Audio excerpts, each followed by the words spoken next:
जय जगन्नाथ एबी मैथअप को सब पिला स्वागत मु अशोक सार। आज आम दशम श्रेणी ज्योमेट्री अनुशीलनी 2A ग विभागर 16 नंबर क्वेश्चन और तार परवर्ती क्वेश्चन समाधान करवा। पिला माने भल भाव भिडटी को देख संपूर्ण भाव देख। जो पिला माने नुआ करी ए वीडियो देखुच निश्चित भाव चैनल को सब्सक्राइब कर एवं बेल आइकन को दबाई दियो जाफल कि ये चैनल समस्त वीडियो नोटिफिकेशन तुम पाखे पहुँची पार एवं भिडटी को संपूर्ण भाव देख। जदि तुमको पाठपढ़ा भल लगे निश्चित भाव लाइक कर कमेंट कर एवं निज सांगसाथी मान सहित शेयर कर। तेणु पे आस क्वेश्चन नंबर 16। क्वेश्चन नंबर 16 पिला देख प्रमाण कर जे एक समकोणी त्रिभुजर कर्णर मध्यबिंदु यार परिवृतर केन्द्र अटे।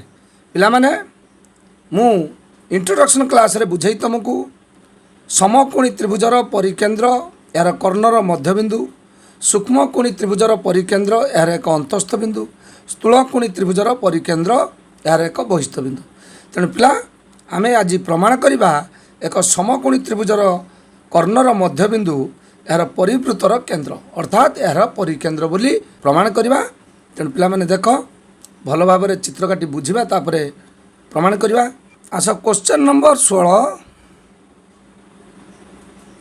पिला माने क्वेश्चन नंबर 16 रे देख ए बी सी समकोणी त्रिभुज रे कर्ण होउची एसी, पी होउची कर्णर मध्यबिंदु। प्रमाण करिबा पी ए त्रिभुजर परिवृतर केन्द्र अर्थात पी होउची त्रिभुजर परिकेन्द्र। तबे पिला आस आगे दत्त लिखिबा। दत्त लेख ए बी सी समकोणी त्रिभुज रे एसी कर्णर मध्य बिंदु पी। ठीक अच्छे। प्रामाण्य त्रिभुज ए बी सी परिवृतर केन्द्र के पिला पी। ठीक अच्छे पिला पिला ताले गोटे अंकन करवा। अंकनर आवश्यकता अच्छी पिला। अंकन कौन करिया देख अंकन करिया पिला पिला अंकन करवा बीपी रश्मि उपरे डी एपरी एक बिंदु हो जेपरी कि BP equal to PD. BP equal to PD. बर्तमान पिला C D O A D को संयोग करा जाओ। ठीक अच्छे पिला अंकन कौन कले जानी पाइल आम लिखा जहाँ कहले बीपी रश्मि उपरे डी एपरी एक बिंदु हेउ जेपरी कौन हम बीपीडी। बुझीपार कि बीपी परे डी अवस्थित हम एवं बीपी इक्वल टू पीडी ओ ए डी ओ सी डी अंकन करा जाऊ। बुझिपारे पिला आमे जहाँ कहले ताकू अंकन लिखले बीपी उपरे डी एपरी एक बिंदु हबू जेपरी कि बीपीडी बीपी परे डी अवस्थित हम एवं बीपी इक्वल टू पीडी हम एवं एडी और सीडी को अंकन करा जाऊ बा संयोग करा जाऊ। बुझिपारे पिला माने आस प्रमाण भल भाव देख। पिला माने आगे बुझ तापर प्रमाण लिखिबा। पिला माने देख आमे जानिचंती ए बी सी त्रिभुज रे पी होउची एसी रो मध्यबिंदु अर्थात एपी इक्वल टू पीसी एवं अंकन रु पाइले बीपी इक्वल टू पीडी। ताले पिला ए बी सी डी की प्रकार चित्र जो चतुर्भुजर कर्ण दुईटी परस्पर को समद्विखंड करती ताहा एक सामांतरिक चित्र।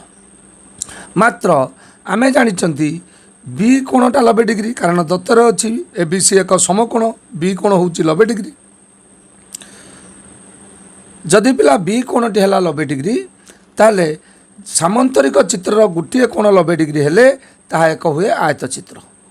पिला माने आयत चित्र हेले आमे जानिचंती आयत चित्रर कर्णर संपर्क आयत चित्रर कर्ण दुईटीर द्रव्य समान अर्थात एसी इक्वल टू होगला कौन बीडी तने हाफ एसी होगला हाफ बीडी हाफ एसी पिला किए एपी हो पार हाफ एसी पीसी हो पार हाफ एसी एवं हाफ बीडी माने बीपी हो पार पीडी हो पार किंतु पिला आमर रिक्वायरमेंट कौन बीपी तने BP equal to half AC तने आमे जानले BP equal to AP equal to CP तने बीपी एपी सीपी समान होगला अर्थात पी बिंदु ठारू ए शीर्ष बी शीर्ष और सी शीर्ष समदूरवर्ती अर्थात ये त्रिभुजर परिवृत्तर केन्द्र हो पी बुझिपारे पिला बर्तमान आस जहाँ कहले ताकू ही लिखा सेटा है पिला प्रमाण A B C D चतुर्भुजरे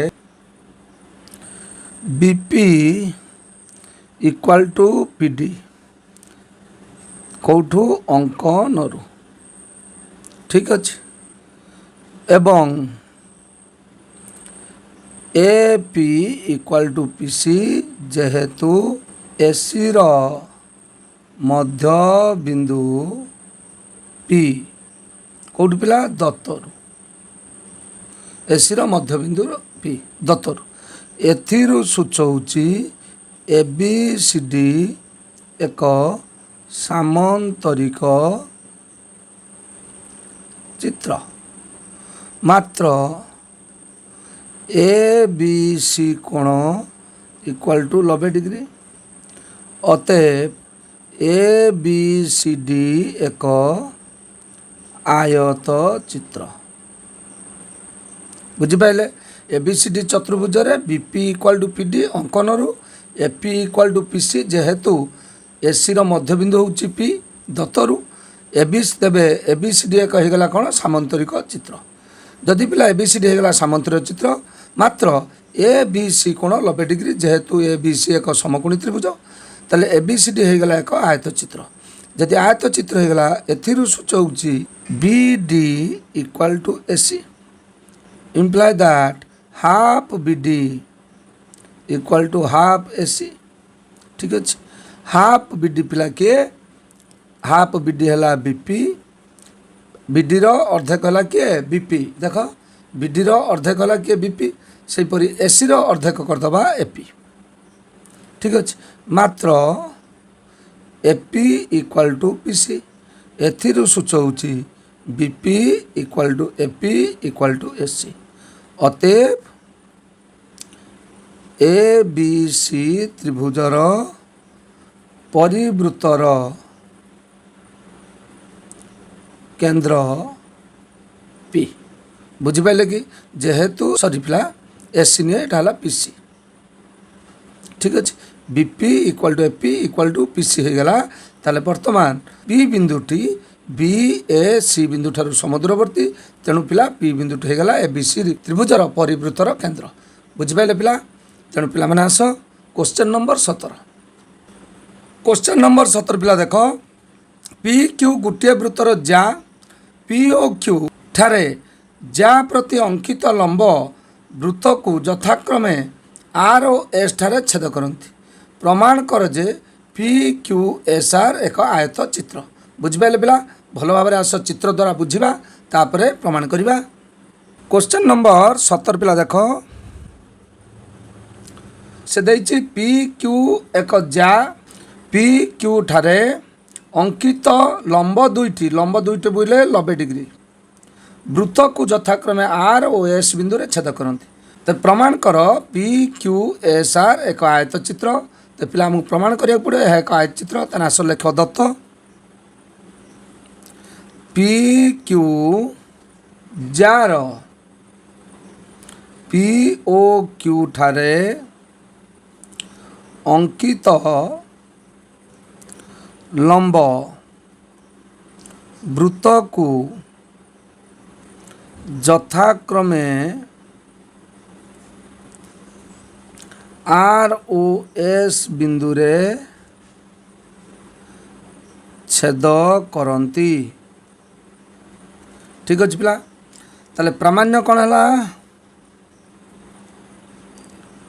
P Q S ଆର୍ ଏକ ଆୟତ ଚିତ୍ର। ଠିକ୍ ଅଛି ପିଲା। ପିଲା ଏଠି ଗୋଟେ ଅଙ୍କନର ଆବଶ୍ୟକତା ଅଛି। ଅଙ୍କନ କ'ଣ କରିବା ପିଲାମାନେ? ଦୁଇଟି କର୍ଣ୍ଣ ଅଙ୍କନ କରିବା, କ୍ୟୁ ଆର୍ ଆଉ ପି ଏସ୍। ତାହେଲେ ପିଲା ଅଙ୍କନ କଲେ କ'ଣ? ଆର୍ କ୍ୟୁ ଓ ପି ଏସ୍ ଅଙ୍କନ କରାଯାଉ। ଠିକ୍ ଅଛି, ଅଙ୍କନ କରାଯାଉ। ବର୍ତ୍ତମାନ ପିଲା ପ୍ରମାଣ କରିବା। ବହୁ ସହଜ ପ୍ରମାଣ ପିଲା, ଭଲ ଭାବରେ ଦେଖ। ପ୍ରମାଣ ଦେଖ ପିଲା। ଆର୍ ପି କ୍ୟୁ ତ୍ରିଭୁଜରେ ପି କୋଣଟି 90 ଡିଗ୍ରୀ, ଯେହେତୁ ଆର୍ ପି ଲମ୍ବ ପି କ୍ୟୁ। ଯଦି 90 ଡିଗ୍ରୀ ପିଲା ହେଲା, ଆମେ ଜାଣିଛନ୍ତି ଆର୍ ପି କ୍ୟୁ ଏକ ଚାପ, ଏହାର ଅନ୍ତର୍ଲିଖିତ କୋଣଟି 90 ଡିଗ୍ରୀ, ତାହେଲେ ଆର୍ କ୍ୟୁ ହେବ ବୃତ୍ତର କ'ଣ? ବ୍ୟାସ। ସେହିପରି ପିଲା ଏସ୍ କ୍ୟୁ ପି ଚାପରେ ଏଇ କୋଣଟା 90 ଡିଗ୍ରୀ, ତାହେଲେ ପିଲା ଏସ୍ ପି ବା ପି ଏସ୍ ଗୋଟେ କ'ଣ ହେବ? ବ୍ୟାସ। ତେଣୁ ପିଲାମାନେ ଆସ ଆମେ ଲେଖିବା ଆର୍ ପି କ୍ୟୁ ତ୍ରିଭୁଜରେ ଆର୍ ପି କ୍ୟୁ କୋଣ ଇକ୍ୱାଲ୍ ଟୁ 90 ଡିଗ୍ରୀ। କାହିଁକି ପିଲା? ଯେହେତୁ ଆର୍ ପି ଲମ୍ବ ପି କ୍ୟୁ। ଠିକ୍ ଅଛି, ତାହେଲେ ଏଥିରୁ ସୂଚଉଛି ଆର୍ କ୍ୟୁ ବୃତ୍ତର ବ୍ୟାସ। ଏଥିରୁ ସୂଚାଇଲା ପିଲା କ'ଣ? ଆର୍ କ୍ୟୁ ବୃତ୍ତର ବ୍ୟାସ। ସେହିପରି ତ୍ରିଭୁଜ ପି ଏସ୍ କ୍ୟୁରେ ପି କ୍ୟୁ ଏସ୍ କୋଣ ଇକ୍ୱାଲ୍ ଟୁ 90 ଡିଗ୍ରୀ, ଯେହେତୁ ଏସ୍ କ୍ୟୁ ଲମ୍ବ ପି କ୍ୟୁ। ତାହେଲେ ଏଥିରୁ ସୂଚଉଛି ପି ଏସ୍ ବୃତ୍ତର ବ୍ୟାସ। ପି ଏସ୍ ବୃତ୍ତର ବ୍ୟାସ। ତ ପିଲା ଯଦି ଆର୍ କ୍ୟୁ ବୃତ୍ତର ବ୍ୟାସ ହେଲା, ପି ଏସ୍ ବୃତ୍ତର ବ୍ୟାସ ହେଲା, ଆମେ ଜାଣିଛନ୍ତି ଗୋଟିଏ ବୃତ୍ତର ଯେତେ ଗୁଡ଼ିଏ ବ୍ୟାସ ଅଛନ୍ତି ସମସ୍ତଙ୍କର ଦୈର୍ଘ୍ୟ ସମାନ। ତେବେ ଏଥିରୁ ସୂଚଉଛି R Q equal to P S. ଏଥିରୁ ସୂଚଉଛି ଆର୍ କ୍ୟୁର ଦୈର୍ଘ୍ୟ ଯେତିକି, ପି ଏସ୍ର ଦୈର୍ଘ୍ୟ ସେତିକି। ତେବେ ପିଲା ଆର୍ କ୍ୟୁ ପି ଏସ୍ ଏଇ ପି କ୍ୟୁ ଏସ୍ ଆର୍ ଚତୁର୍ଭୁଜର କ'ଣ କର୍ଣ୍ଣ? ଯଦି ଗୋଟିଏ ଚତୁର୍ଭୁଜର କର୍ଣ୍ଣ ଦୁଇଟିର ଦୈର୍ଘ୍ୟ ସମାନ ହୁଏ, ତାହେଲେ ତାହା ହେବ ଏକ କ'ଣ? ଆୟତ ଚିତ୍ର। ତେବେ ପିଲା ଆସ ଏହାର ପର ପେଜରେ ଏହାର ଅବଶିଷ୍ଟ ସମାଧାନ କରିବା। ଯଦି ପି କ୍ୟୁ ଏସ୍ ଆର୍ ଚତୁର୍ଭୁଜର R Q equal to P S ହୁଏ, ତେବେ ପି କ୍ୟୁ ଏସ୍ ଆର୍ ଏକ ଆୟତ ଚିତ୍ର। ବୁଝିପାରିଲ ପିଲା? ଯଦି ପି କ୍ୟୁ ଏସ୍ ଆର୍ ଚତୁର୍ଭୁଜର କର୍ଣ୍ଣ ଆର୍ କ୍ୟୁ ଯେ ପିଲା କିଏ? କର୍ଣ୍ଣ, ଆଉ ପି ଏସ୍ ହେଲା କର୍ଣ୍ଣ। କର୍ଣ୍ଣ ଦୁଇଟିର ଦୈର୍ଘ୍ୟ ସମାନ ହୁଅନ୍ତି, ତାହେଲେ ସେଇ ଚତୁର୍ଭୁଜଟି କ'ଣ ହେବ? ଏକ ଆୟତ ଚିତ୍ର। ତାହେଲେ ପ୍ରମାଣିତ ହୋଇଗଲା। ବର୍ତ୍ତମାନ ପିଲା ଆସ କ୍ୱେଶ୍ଚନ୍ ନମ୍ବର 18। କ୍ୱେଶ୍ଚନ୍ ନମ୍ବର 18 ପିଲା ଦେଖ। ପିଲାମାନେ ଦତ୍ତ ଚିତ୍ରରେ ଏ ବି ଦୁଇଟି ପରସ୍ପର ଛେଦି ବୃତ୍ତର କେନ୍ଦ୍ର। ଏ ହେଉଛି ଏଇ ବୃତ୍ତର କେନ୍ଦ୍ର, ବି ହେଉଛି ଏଇ ବୃତ୍ତର କେନ୍ଦ୍ର। ପି ଓ କ୍ୟୁ ବୃତ୍ତ ଦ୍ୱୟର ଛେଦବିନ୍ଦୁ। ଏଇ ଦୁଇଟି ବୃତ୍ତ ପରସ୍ପରକୁ ଛେଦ କରିଛନ୍ତି ପି ଓ କ୍ୟୁ ବିନ୍ଦୁରେ। ପ୍ରମାଣ କର ଏ ବି ଅର୍ଥାତ୍ କେନ୍ଦ୍ର ଦୁଇଟି ମଧ୍ୟ ଦେଇ ଯାଇଥିବା ସରଳରେଖା ପି କ୍ୟୁ ସାଧାରଣ ଜ୍ୟାକୁ ଅର୍ଥାତ୍ ପି କ୍ୟୁ ଜ୍ୟାକୁ ସମଦ୍ୱିଖଣ୍ଡ କରେ ଏବଂ ସେକେଣ୍ଡ ଆଇରେ ପ୍ରମାଣ କରିବା ଏ ବିଟି ପି କ୍ୟୁ ପ୍ରତି ଲମ୍ବ। ତେଣୁ ପିଲାମାନେ ଆସ ଚିତ୍ର ଅଙ୍କନ କରି ଭଲ ଭାବରେ ବୁଝିବା, ତାପରେ ପ୍ରମାଣ କରିବା। ତ ପିଲା ଆସ କ୍ୱେଶ୍ଚନ୍ ନମ୍ବର 18। ବର୍ତ୍ତମାନ ପିଲା ଦେଖ S1 ବୃତ୍ତ, ଏଟା ହେଲା S2 ବୃତ୍ତ। এই দুইটি বৃত্তর কেন্দ্র হল S1 বৃত্তর কেন্দ্র A আর S2 বৃত্তর কেন্দ্র B। পি কিউ বৃত্ত দুইটির ছেদবিন্দু এবং পি কিউ হচ্ছে এই দুইটি বৃত্তর সাধারণ জ্যা। তাহলে আমাকে প্রমাণ করা পড়ব এ পি পি কিউ জ্যাকু সমদ্বিখণ্ড করে। তেমন পিলামানে আগে আস দত্ত লেখিবা। দত্ত দেখ পিলা S1 ও S2 বৃত্ত দ্বয়র केंद्र ए ओ बी एवं वृत्तद्वय परस्पर को पी ओ क्यू बिंदु रे छेद करती। बुझिपारे पिला ताले पिला प्रामाण्य आई रे आमे प्रमाण करिबा ए बी पी क्यू को सम द्विखंड करे अर्थात ए बी और पी क्यू रो छेद बिंदु जदि हुए M P M equal to Q M बोली प्रमाण करिया। बुझिपाइल कि सेकेंड आई रे पिला प्रमाण करिबा ए बी लंब पी क्यू। ठीक अच्छे ताले पिला माने एठी गोटे आमर अंकनर आवश्यकता अच्छी। अंकन कौन करिया पिला माने देख प्रथमे आमे अंकन करिबा ए पी पी बी आउ ए क्यू बी क्यू अंकन करिबा कारण पिला एठी दुईटी त्रिभुज मध्य सर्वसमतार आवश्यकता अच्छी। आस अंकन कर सारा पर मु बुझाईदेवी किपरि आम प्रमाण करिया।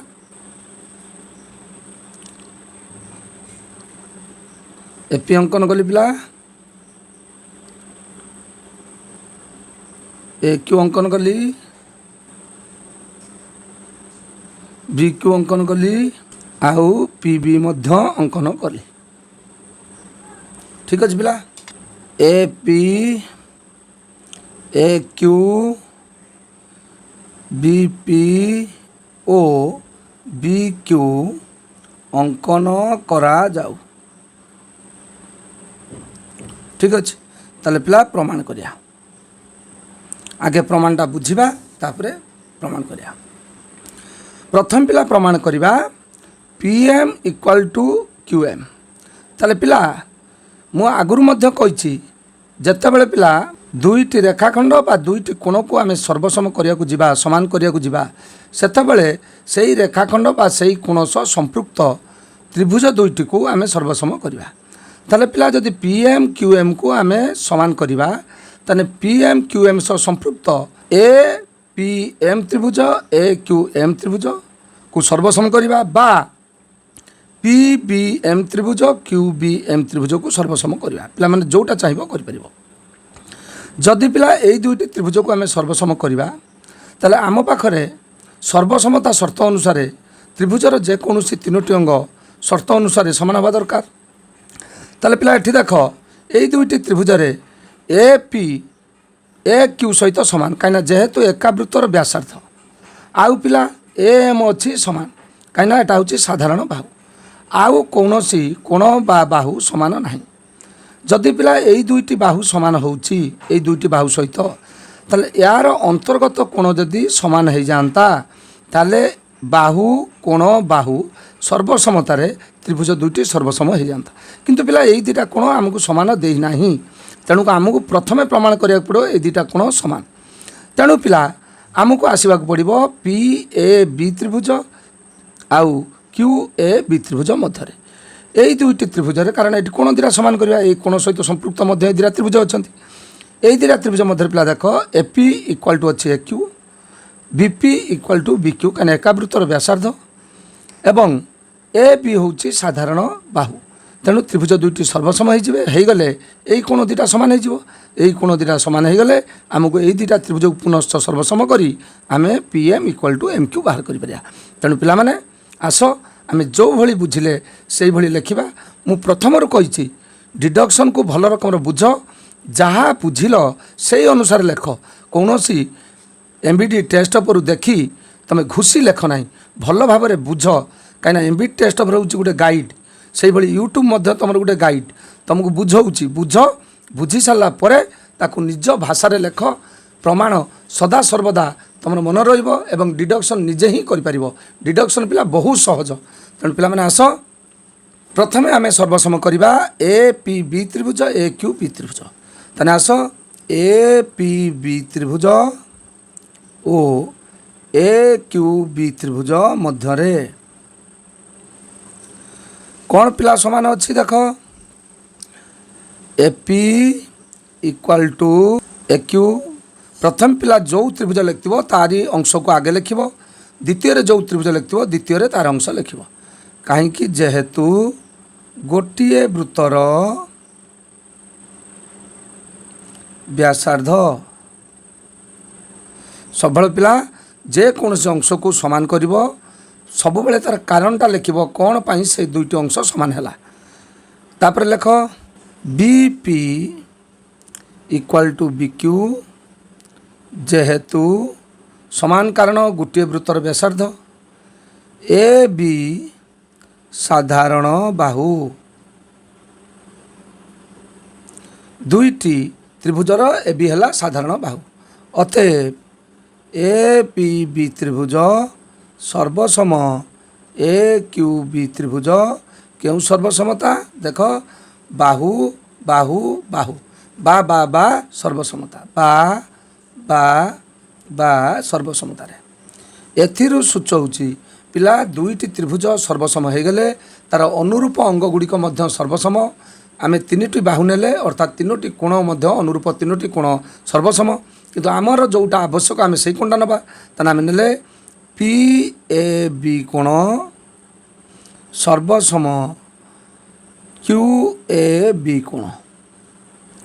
ଯେହେତୁ ଅନୁରୂପ କୋଣ, ସର୍ବସମ ତ୍ରିଭୁଜର ଅନୁରୂପ କୋଣ।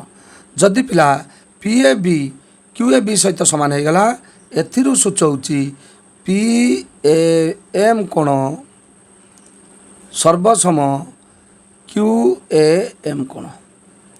ସରି ପିଲା, ସର୍ବସମ ବେଳେ କୋଣର ପରିମାଣ ଚିହ୍ନ ଦିଆଯାଏ ନାହିଁ, ସରି, ବୁଝିପାରିଲ? QAM କୋଣ, କାରଣ ଯେହେତୁ AMB ଗୋଟିଏ ସରଳରେଖାରେ ଅବସ୍ଥିତ ହୋଇଛନ୍ତି, ତେଣୁ PAB କୋଣ ଯାହା PAM କୋଣ ସେୟା। ବୁଝିପାରିଲେ ପିଲା? ତାହେଲେ ବର୍ତ୍ତମାନ ଆମେ ଏଇ ଦୁଇଟା କୋଣକୁ ସମାନ ପାଇଗଲେ। ବର୍ତ୍ତମାନ ଏଇ ଦୁଇଟି ତ୍ରିଭୁଜ ମଧ୍ୟରେ ସର୍ବସମ କଲେ ଆମେ PM ଇକ୍ୱାଲ୍ ଟୁ QM ପାଇଯିବା। ତାହେଲେ ଆସ ପୁନଶ୍ଚ PAM ତ୍ରିଭୁଜ ଓ QAM ତ୍ରିଭୁଜ ମଧ୍ୟରେ, ତାହେଲେ ପିଲା ଆସ ଦେଖ, PAM ତ୍ରିଭୁଜରେ PA equal to AQ, କାହିଁକିନା ଏକା ବୃତ୍ତର ବ୍ୟାସାର୍ଦ୍ଧ। ତାହେଲେ ଆସ PA ଇକ୍ୱାଲ୍ ଟୁ QA। ଠିକ୍ ଅଛି, ଯେହେତୁ ଗୋଟିଏ ବୃତ୍ତର ବ୍ୟାସାର୍ଦ୍ଧ।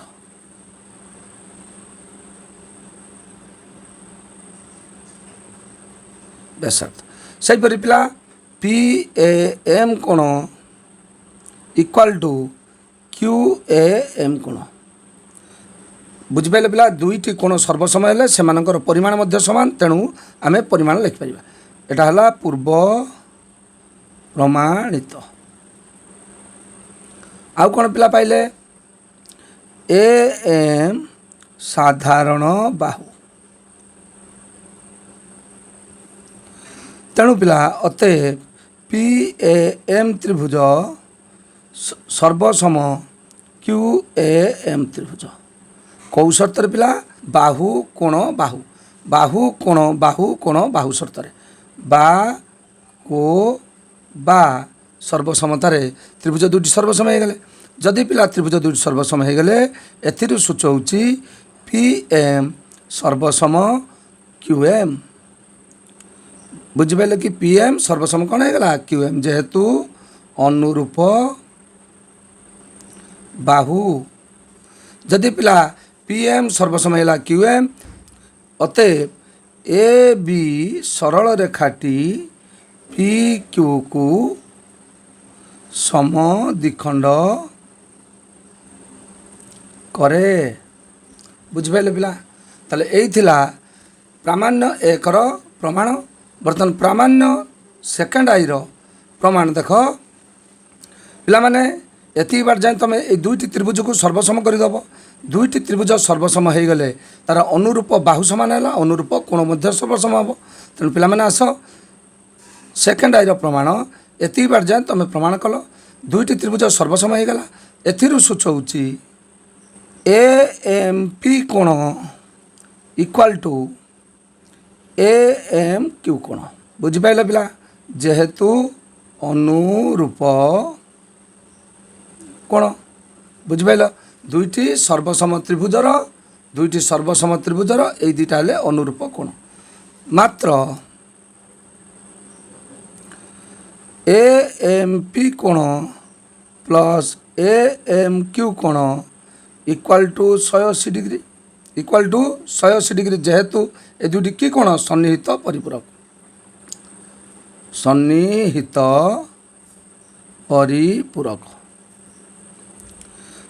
परिपूरक कोण होइतबारु ए दुईटा कोणर परिमाण समष्टि केते 180 डिग्री मात्र ए दुईटा कोण समान ताने ए एम पी कोण equal to A M Q कोण ताने एति केते हला जदि ए दुईटा समान हो गले ताने 180/2 हो गला अर्थात 90 डिग्री ताने प्रत्येक कोण कोण हो गले 90 डिग्री जदि पिला এই কোণটি হয়ে গলা 90 ডিগ্রি প্রত্যেক কোণ হয়ে গলে 90 ডিগ্রি তাহলে এ বিটা লম্ব হয়ে গলা পিক্যু প্রতি তাহলে এথিরু সূচৌছি এ বি লম্ব পিক্যু প্রুফড তেণু পিলা দুইটি যাক প্রমাণ পাইগলে তেণু পিলা মানে আজির ভিডিওকে এটি শেষ করা কারণ দেহ খরাপ থিবারু মু अधिक पढ़ाई पारु नाही नेक्स्ट क्लास रे यार परवर्ती आ जतक क्वेश्चन रहा समस्तर समाधान बा प्रमाण तुम पाक जीव तेणु जो नुआ पिला माने वीडियो देखुच निश्चित भाव में चैनल को सब्सक्राइब कर बेल आइकन को दबाई दियो जाफल कि चैनल समस्त वीडियोर नोटिफिकेशन तुम पाक जीव जदि पिला पाठपढ़ा भल लगुच निश्चित भाव में लाइक कर कमेंट कर एवं निज सांगसाथी मान सहित शेयर कर तेणु आज वीडियो को ये शेष करवा जय जगन्नाथ एवं तरफ समस्त को धन्यवाद।